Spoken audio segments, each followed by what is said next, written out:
Muita gente fala sobre a dificuldade de ler o livro de Apocalipse, e é muito comum as pessoas pensarem em Apocalipse como um livro que fala de tragédia, de catástrofe, como se o livro fosse uma coisa negativa. Tanto que quando você escuta alguém falar de cena apocalíptica ou qualquer filme na TV relacionado a Apocalipse, pode reparar que geralmente as pessoas veem como algo negativo. Mas a Bíblia passa para nós o livro de Apocalipse com uma outra perspectiva.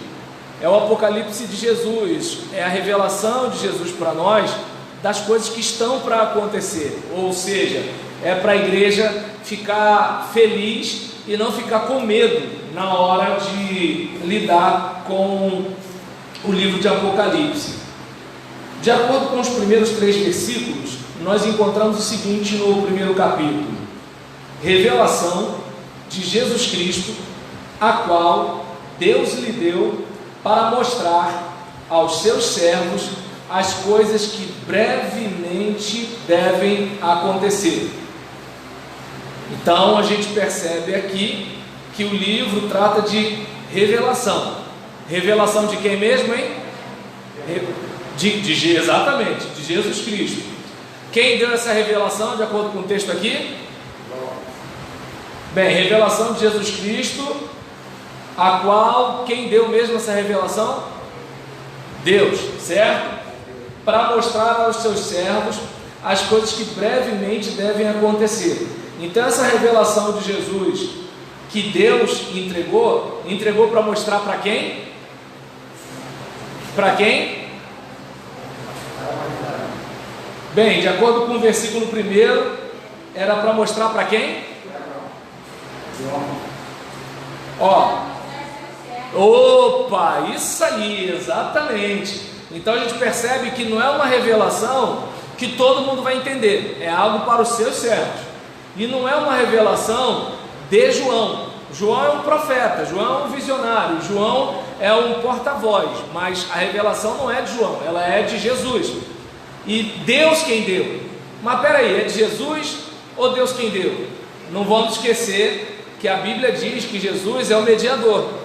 Então, através de Jesus, Deus se revela à humanidade, certo? E pelo seu anjo, as enviou e as notificou a João, seu servo. Então é uma revelação de Jesus. Deus deu essa revelação. Essa revelação é para mostrar aos servos de Deus, mostrar o que deve acontecer brevemente.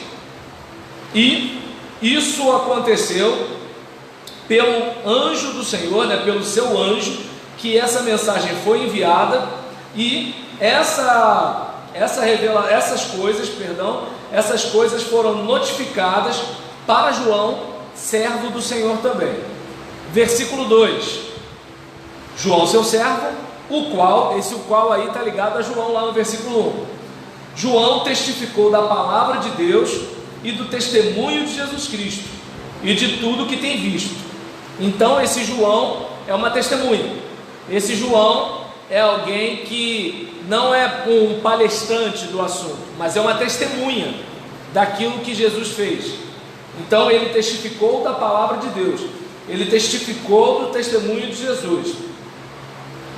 E nisso vem uma declaração profética a respeito dos leitores: bem-aventurado, ou verdadeiramente feliz, bem-aventurado aquele que lê e os que ouvem as palavras dessa profecia.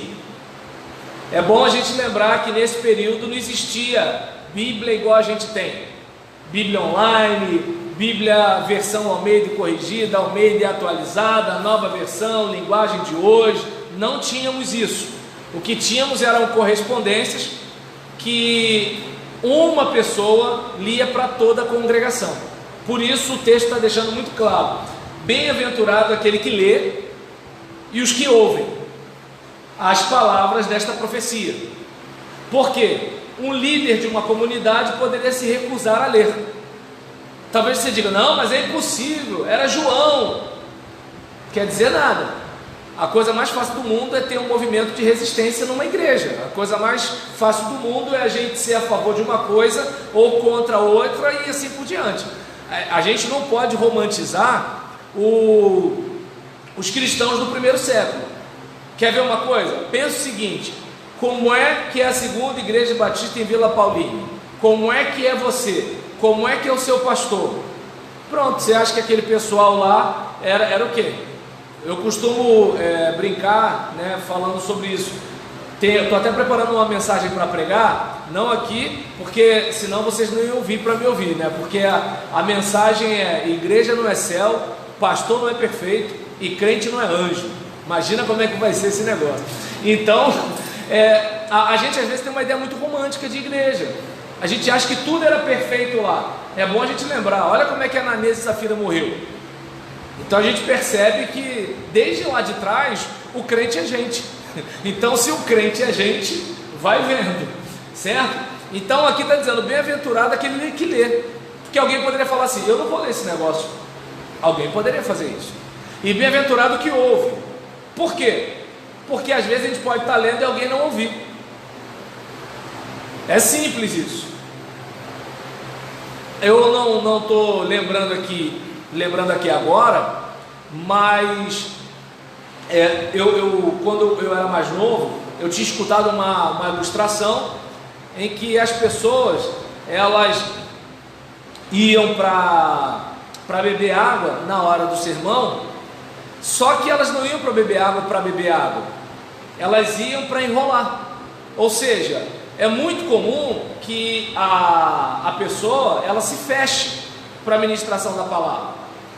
Eu, pelo menos, lembro que no passado os pais diziam para os seus filhos o quê? Olha, vai ao banheiro, bebe água para ir para o culto. Geralmente era assim, certo? E o que a gente observa? É muito comum que no momento de meditação da palavra a gente se compromete com alguma outra coisa.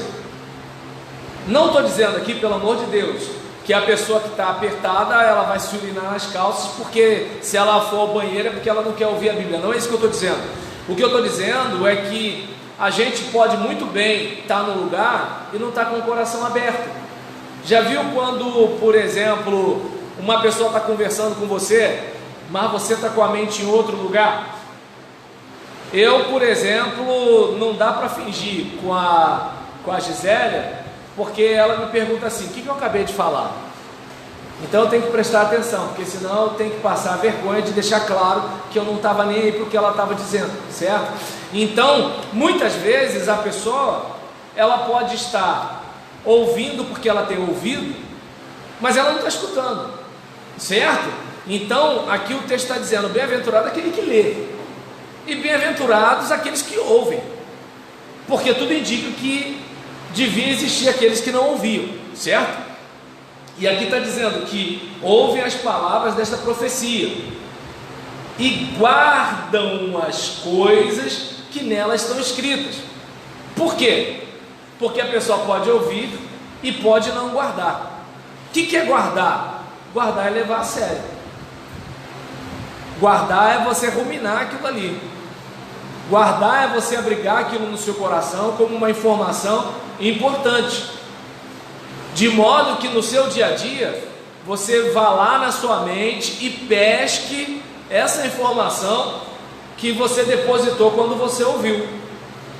É aquela informação do tipo: você vai fazer um exame para habilitação no Detran. Se você não guardar a instrução do seu instrutor, você vai levar bomba lá. Então você faz o quê? Você anota, você grava. No meu caso, eu gastei um dinheiro para fazer um simulado ainda por cima.